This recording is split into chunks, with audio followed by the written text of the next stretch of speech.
열왕기하 7장. 엘리사가 말하였다. 주님의 말씀을 들으십시오. 주님께서 이렇게 말씀하시었습니다. 내일 이맘때쯤에 사마리아 성문 어귀에서 고운 밀가루 한 스아를 한 세겔에 사고 보리 두 스아를 한 세겔에 살 수 있을 것이다 하셨습니다. 그러자 왕을 부축하고 있던 시종 무관이 하나님의 사람에게 대답하였다. 비록 주님께서 하늘에 있는 창고 문을 여신다고 할지라도 어찌 그런 일이 일어날 수 있겠습니까? 엘리사가 말하였다. 당신은 분명히 그런 일이 생기는 것을 눈으로 직접 볼 것이요. 그렇지만 당신이 그것을 먹지는 못할 것이요. 그 무렵에 나병 환자 4사람이 성문 어귀에 있었는데 그들이 서로 말을 주고받았다. 우리가 어찌하여 여기에 앉아서 죽기만을 기다리겠느냐. 성 안으로 들어가 봐도 성 안에는 기근이 심하니 먹지 못하여 죽을 것이 뻔하고 그렇다고 여기에 그대로 앉아 있어 봐도 죽을 것이 뻔하다. 그러니 차라리 시리아 사람의 진으로 들어가서 항복하자. 그래서 그들이 우리를 살려주면 사는 것이고 우리를 죽이면 죽는 것이다. 그리하여 그들은 황혼 무렵에 일어나서 시리아 진으로 들어갔는데 시리아 진의 끝까지 가보았지만 어찌된 일인지 그곳에는 한 사람도 보이지 않았다. 주님께서 시리아 진의 군인들에게 병거 소리와 군마 소리와 큰 군대가 쳐들어오는 소리를 듣게 하셨기 때문에 시리아 군인들은 이스라엘 왕이 그들과 싸우려고 헷 족속의 왕들과 이집트의 왕들을 고용하여 자기들에게 쳐들어온다고 생각하고는 황혼역에 일어나서 장막과 군마와 나귀들을 모두 진에 그대로 남겨놓은 채 목숨을 건지려고 도망하였던 것이다. 이들 나병 환자들이 적진의 끝까지 갔다가 한 장막 안으로 들어가서 먹고 마신 뒤에 은과 금과 옷을 가지고 나와서 숨겨두고는 또 다른 장막으로 들어가서 거기에서도 물건을 가지고 나와 그것도 역시 숨겨두었다. 그런 다음에 그들은 서로 말하였다. 우리들이 이렇게 하는 것은 올바른 일이 아니다. 오늘은 좋은 소식을 전하는 날이다. 이것을 전하지 않고 내일 아침 해 뜰 때까지 기다린다면 벌이 오히려 우리에게 내릴 것이다. 그러니 이제 왕궁으로 가서 이것을 알리도록 하자. 그리하여 그들은 성으로 돌아와 문지기들을 불러서 알려주었다. 우리들은 지금 시리아 진에서 오는 길인데 그곳엔 사람은커녕 인기척도 없으며 다만 말과 나귀만 묶여 있을 뿐 장막도 버려진 채 그대로 있습니다. 이 말을 들은 성문지기들은 기뻐 소리치며 왕궁에 이 사실을 보고하였다. 왕은 밤중에 일어나서 신하들과 의논하였다. 시리아 사람들이 우리에게 이렇게 한 것이 무슨 뜻이겠소? 내 생각에는 그들이 분명 우리가 못 먹어 허덕이는 줄 알고 진영을 비우고 들에 숨어 있다가 우리가 성 밖으로 나오면 우리를 생포하고 이 성 안으로 쳐들어오려고 생각한 것 같소. 그러자 신하 가운데 하나가 의견을 내놓았다. 이 성 안에 아직 남아있는 5필의 말은 이 성 안에 남아있는 이스라엘 모든 사람의 운명과 마찬가지로 어차피 굶어 죽고야 말 것이니 이 말에 사람을 태워 보내어서 정찰이나 한번 해보시는 것이 어떻겠습니까? 그래서 그들이 말 2필이 끄는 병거를 끌어내니 왕은 그들을 시리아 군의 뒤를 쫓아가도록 내보내면서 가서 알아보라고 하였다. 그들이 시리아 군대를 뒤따라 요단강까지 가보았지만 길에는 시리아 사람들이 급히 도망치느라 던져버린 의복과 군 장비만 가득하였다. 군인들은 돌아와서 이 사실을 왕에게 보고하였다. 그러자 백성들은 밖으로 나가서 시리아 진영을 약탈하였다. 그리하여 주님의 말씀대로 고운 밀가루 한 스아를 한 세겔에 보리 2스아를 한 세겔에 거래할 수 있게 되었다. 그래서 왕은 자신을 부축한 그 시종 무관을 성문 관리로 임명하였다. 그러나 백성이 성문에서 그를 밟아 죽였는데 왕이 그의 부축을 받으며 하나님의 사람을 죽이려고 왔을 때에 하나님의 사람이 예언한 그대로 그가 죽은 것이다. 그때 하나님의 사람이 왕에게 말하였다.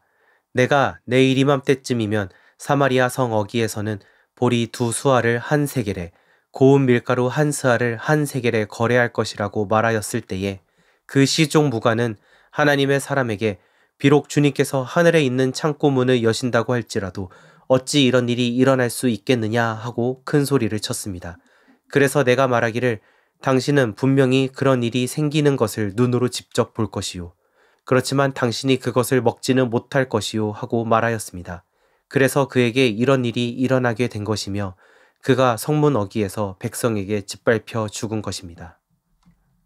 열왕기하 8장. 엘리사가 이전에 한 여인의 죽은 아들을 살려준 일이 있었는데 그 아이의 어머니에게 이렇게 말했었다.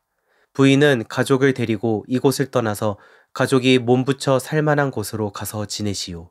주님께서 기근을 명하셨기 때문에 이 땅에 7해 동안 기근이 들 것이오. 그 여인은 하나님의 사람이 한 그 말을 따라서 온 가족과 함께 7해 동안 블레셋 땅에 가서 몸붙여 살았다. 7해가 다 지나자 그 여인은 블레셋 땅에서 돌아와서 자기의 옛 집과 밭을 돌려달라고 호소하려고 왕에게로 갔다. 마침 그때에 왕은 하나님의 사람의 시종인 게하시와 이야기를 나누고 있었다. 왕이 게하시에게 엘리사가 한 큰 일들을 말해달라고 하였다. 그래서 게하시는 왕에게 엘리사가 죽은 사람을 살려준 일을 설명하고 있었다. 바로 그때에 엘리사가 아들을 살려준 그 여인이 왕에게 와서 자기의 집과 밭을 돌려달라고 호소한 것이다. 게하시는 높으신 임금님, 이 여인이 바로 그 여인입니다. 그리고 이 아이가 엘리사가 살려준 바로 그 아들입니다. 하고 말하였다.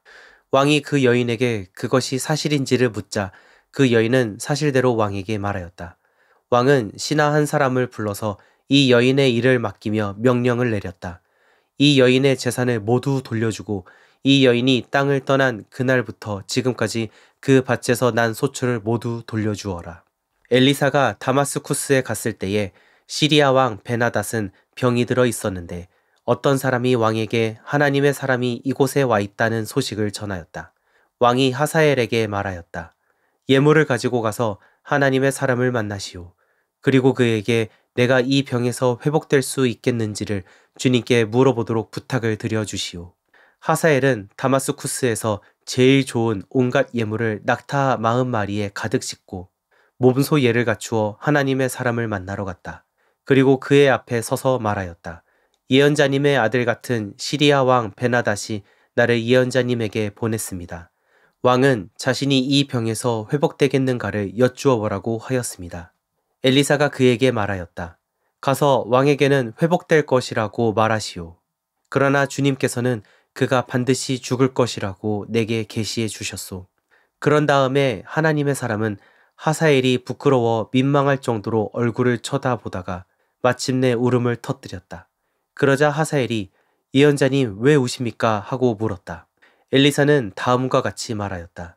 나는 그대가 이스라엘 자손에게 어떠한 악한 일을 할지를 알기 때문이요. 그대는 이스라엘 자손의 요새에 불을 지를 것이고 젊은이들을 칼로 살해하며 어린아이들을 메어쳐 죽일 것이고 임신한 여인의 배를 가를 것이요. 하사엘이 물었다. 그러나 걔보다 나을 것이 없는 나 같은 사람이 어떻게 그런 엄청난 일을 저지를 수 있겠습니까? 그러자 엘리사가 말하였다. 주님께서 그대가 시리아 왕이 될 것을 나에게 계시하여 주셨소. 그는 엘리사를 떠나서 왕에게로 돌아갔다. 벤하닷 왕이 그에게 물었다. 엘리사가 그대에게 무엇이라고 말하였소? 그가 대답하였다. 엘리사는 왕께서 틀림없이 회복될 것이라고 말하였습니다. 그 다음 날 하사엘은 담요를 물에 적셔서 벤하닷의 얼굴을 덮어 그를 죽였다. 하사엘이 벤하닷의 뒤를 이어 시리아의 왕이 되었다. 이스라엘 왕 아합의 아들 요람 제5년에 여호사밧이 아직도 유다의 왕일 때에 여호사밧의 아들 여호람이 다스리기 시작하였다. 그는 32살에 왕이 되어 8해 동안 예루살렘에서 다스렸다. 그는 아합의 딸을 아내로 맞아들였기 때문에 아합 가문이 한 대로 이스라엘 왕들이 간 길을 갔다. 이와 같이 하여 그는 주님 보시기에 악한 일을 하였다. 그러나 주님께서는 자기의 종 다윗을 생각하셔서 유다를 멸망시키려고는 하지 않으셨다. 주님께서는 이미 다윗과 그의 자손에게서 왕조의 등불이 영원히 꺼지지 않게 하시겠다고 약속하셨기 때문이다. 여호람이 다스린 시대에 에돔이 유다의 통치에 반기를 들고 자기들의 왕을 따로 세웠다. 그래서 여호람은 모든 병거를 출동시켜 사일로 건너갔다가 그만 에돔 군대에게 포위를 당하고 말았다. 그러나 여호람은 병거 대장들과 함께 밤에 에돔 군대의 포위망을 뚫고 빠져나왔다. 군인들은 모두 흩어져 각자의 집으로 갔다. 이와 같이 에돔은 유다에 반역하여 그 지배를 벗어나 오는 날까지 이르렀고 이때에 림나 역시 반역을 일으켰다. 여호람의 나머지 행적과 그가 한 모든 일은 유다 왕 역대 지략에 기록되어 있다. 여호람이 죽어 그의 조상과 함께 다윗성에 장사되었다. 그의 아들 아하시야가 그의 뒤를 이어 왕이 되었다. 이스라엘의 아합 왕의 아들 요람 제12년에 여호람의 아들 아하시야가 유다 왕이 되었다. 아하시야가 왕이 될 때의 나이는 22살이었고 그는 한 해 동안 예루살렘에서 다스렸다. 그의 어머니 아달랴는 이스라엘 오므리 왕의 딸이었다. 그는 아합 가문의 사위였으므로 아합 가문의 길을 걸었으며 아합 가문처럼 주님 보시기에 악한 일을 하였다. 그는 아합의 아들 요람과 함께 시리아 왕 하사엘과 싸우려고 길르앗의 라못으로 갔다. 그 싸움에서 시리아 군대가 요람을 쳐서 부상을 입혔다. 요람 왕이 시리아 왕 하사엘과 싸우다가 라마에서 시리아 사람들에게 입은 상처를 치료하려고 이스라엘로 돌아갔다. 그때 아합의 아들 요람이 병이 들었으므로 여호람의 아들인 유다의 아하시야 왕이 문병을 하려고 이스라엘로 내려갔다. 열왕기하 9장. 예언자 엘리사가 예언자 수련생들 가운데서 한 사람을 불러 말하였다. 너는 허리를 단단히 묶고 손에 이 기름병을 들고 길르앗의 라못으로 가거라. 거기에 가면 그곳에서 님시의 손자이며 여호사밧의 아들인 예후를 만나게 될 것이다. 그러면 안에 들어가 그의 동료들 사이에서 그를 불러내어 밀실로 데리고 들어가거라. 그리고 기름병을 기울여 그의 머리에 부으며 나 주가 말한다. 내가 너를 이스라엘의 왕으로 세웠다 하고 말하여라. 그렇게 말한 다음에 너는 문을 열고 속히 도망하여라. 지체해서는 안 된다. 그리하여 예언자의 시종인 그 젊은이가 길르앗의 라못으로 갔다. 그가 도착하였을 때에 그곳에는 군대의 장군들이 둘러앉아 회의를 하고 있었다. 그가 그들에게 말하였다. 장군님, 드릴 말씀이 있습니다. 그러자 예후가 말하였다. 우리들 가운데 누구에게 말하고 있는 겁니까? 그 시종이 말하였다. 바로 장군님께 말씀을 드리고 있습니다. 예후가 일어나서 집 안으로 들어가자 예언자의 시종인 그 젊은이는 그의 머리에 기름을 부으며 말하였다.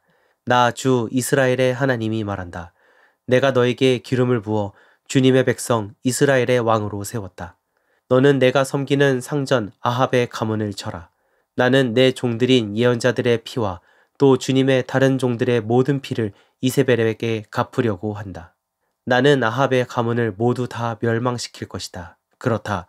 아합에게 속한 사람은 매인 사람이건 노인 사람이건 가릴 것 없이 남자는 누구나 이스라엘 안에서 끊어버릴 것이다. 나는 아합의 가문을 느밧의 아들 여로보암의 가문과 같이 만들고 아히야의 아들 바하사의 가문과 같이 만들 것이다. 그리고 걔들이 이스라엘 땅 안에서 이세벨을 뜯어 먹을 것이다. 그를 매장할 사람조차 없을 것이다. 그리고 난 뒤에 예언자의 시종인 그 젊은이는 문을 열고 도망하였다. 예후가 왕의 신하들이 있는 데로 나오자 한 사람이 그에게 물었다. 좋은 소식이었소? 그 미친 녀석이 장군께는 무슨 일로 왔었소? 예후가 그들에게 말하였다. 장군께서도 그 사람이 누구고 그가 쓸데없이 떠들고 간 말이 무엇인지 짐작하고 있을 것이라 믿소. 그러나 그들이 말하였다. 슬쩍 넘어가지 마시오. 우리에게 사실을 말해주시오. 예후가 대답하였다. 그의 말이 주님께서 나를 이스라엘의 왕으로 기름 부어 세웠다고 말씀하시었다고 하였소. 그러자 그들은 황급히 일어나 각자 자기의 옷을 벗어서 섬돌 위 예후의 발 아래에 깔고 나팔을 불며 예후께서 임금님이 되셨다 하고 외쳤다. 그리하여 님시의 손자이며 여호사밧의 아들인 예후는 요람을 칠 모의를 하게 되었다. 그때 요람은 이스라엘 전 군을 이끌고 시리아 왕 하사엘과 맞서서 길르앗의 라못을 지키고 있었다. 요람 왕이 시리아 왕 하사엘과 싸울 때 시리아 사람에게 다친 상처를 치료하려고 이스라엘로 돌아와 있을 때였다. 마침내 예후가 말하였다. 장군들이 나와 뜻을 같이 한다면 아무도 이 성읍을 빠져나가서 이스라엘에 이 사실을 알리는 일이 없도록 해주시오. 그런 다음에 예후는 병거를 타고 이스라엘로 갔다. 요람이 그곳에서 병으로 누워 있었다. 유다의 아하시야 왕은 요람을 문병하려고 벌써 거기에 와 있었다. 이스라엘의 망대 위에 서 있는 파수병이 예후의 군대가 오는 것을 보고 웬 군대가 오고 있습니다 하고 외쳤다. 그러자 요람이 말하였다. 기마병을 보내어 그들을 만나 평화의 소식이냐고 물어보아라. 그리하여 기마병은 그들을 만나러 가서 말하였다. 임금님께서 평화의 소식이냐고 물어보라 하셨소. 그러자 예후가 말하였다. 평화의 소식인지 아닌지가 너와 무슨 상관이 있느냐? 너는 내 뒤를 따르라. 파수병이 왕에게 보고하였다. 그들에게 간 전령이 돌아오지 않습니다. 그리하여 왕이 두 번째 기마병을 보내자 그가 그들에게 가서 말하였다. 임금님께서 평화의 소식이냐고 물어보라 하셨소. 그러자 예후가 말하였다. 평화의 소식인지 아닌지가 너와 무슨 상관이 있느냐? 너는 내 뒤를 따르라. 파수병이 왕에게 또 보고하였다. 그들에게 간 전령이 또 돌아오지 않습니다. 그런데 미친 듯이 말을 모는 모습이 님시의 아들 예후와 비슷합니다. 이 말을 듣자 요람은 병거를 준비하라 하고 명령하였다. 병거를 준비하니 이스라엘 왕 요람과 유다 왕 아하시아가 각각 자기의 병거를 타고 예후를 만나러 나가서 이스라엘 사람 나봇의 땅에서 그를 만났다. 요람이 예후를 보고 예후 장군 평화의 소식이요 하고 물었다. 예후는 당신의 어머니 이세벨이 저지른 음행과 마술 행위가 극에 달하였는데 무슨 평화가 있겠소 하고 대답하였다. 요람이 그의 손에 쥔 말고삐를 급히 돌려 도망하면서 아하시아에게 소리쳤다. 아하시아 임금님 반역이오. 예후가 힘껏 활을 당겨 요람의 등을 겨누어 쏘자 화살이 그의 가슴을 꿰뚫고 나갔다. 그는 병거 바닥에 엎드러졌다. 예후가 요람의 빛깔 시종무간에게 말하였다. 그 주검을 들고 가서 이스라엘 사람 나봇의 밭에 던지시오. 당신은 나와 당신이 그의 아버지 아합의 뒤에서 나란히 병거를 타고 다닐 때에 주님께서 그를 두고 선포하신 말씀을 그대로 기억할 것이오. 주님께서 아합에게 내가 어제 나봇과 그의 아들들이 함께 흘린 피를 분명히 보았다. 바로 이 밭에서 내가 너에게 그대로 갚겠다. 이것은 나 주의 말이다 하고 말씀하셨소. 이제 당신은 그 주검을 들고 가서 주님의 말씀대로 그 밭에 던지시오. 유다의 아하시아 왕은 이것을 보고 베타간으로 가는 길로 도망하였으나 예후가 그의 뒤를 추적하며 저자도 죽여라 하고 외치니 이블르암 북은 구르 오르막길에서 예후의 부하들이 병거에 타고 있는 아하시아를 찔러 상처를 입혔다. 그는 무기토까지 도망하여 그곳에서 죽었다. 그의 부하들이 그를 병거에 실어 예루살렘으로 운반하고 그를 다윗성에 있는 그의 조상들의 묘지에 함께 장사 지냈다. 아합의 아들 요람왕 제11년에 아하시아가 유다를 다스리는 왕이 되었다. 예후가 이스라엘에 이르렀을 때에 이세벨이 이 소식을 듣고 눈 화장을 하고 머리를 아름답게 꾸미고는 창문으로 내려다 보았다. 예후가 문 안으로 들어오자 이세벨이 소리쳤다. 제 주인을 살해한 시무리 같은 자야. 그게 평하냐. 예후가 얼굴을 들어 창문을 쳐다보고 소리쳤다. 내 편이 될 사람이 누구냐. 누가 내 편이냐. 그러자 두세 명의 내관이 그를 내려다 보았다. 예후가 그들에게 명령하였다. 그 여자를 아래로 내던져라. 그들이 그 여자를 아래로 내던지니 피가 벽과 말에게까지 튀었다. 예후가 탄 말이 그 여자의 주검을 밟고 지나갔다. 예후가 궁으로 들어가서 먹고 마시다가 말하였다. 이제 저 저주받은 여자를 찾아다가 장사를 지내주어라. 그래도 그 여자는 왕의 딸이었다. 그들이 그 여자를 장사 지내주려고 찾아 나섰으나 그 여자의 해골과 손발 밖에는 아무것도 발견할 수가 없었다. 그들이 돌아와서 그에게 그렇게 보고하니 그가 말하였다. 주님께서 주님의 종 디셉 사람 엘리야를 시켜서 말씀하신 대로 이루어졌다. 주님께서 말씀하시기를 이스라엘의 밭에서 개들이 이세벨의 주검을 뜯어 먹을 것이며 이세벨의 주검은 이스라엘에 있는 밭의 거름처럼 될 것이므로 이것을 보고 이세벨이라고 부를 사람은 아무도 없을 것이다 하셨는데 그대로 되었다. 아멘.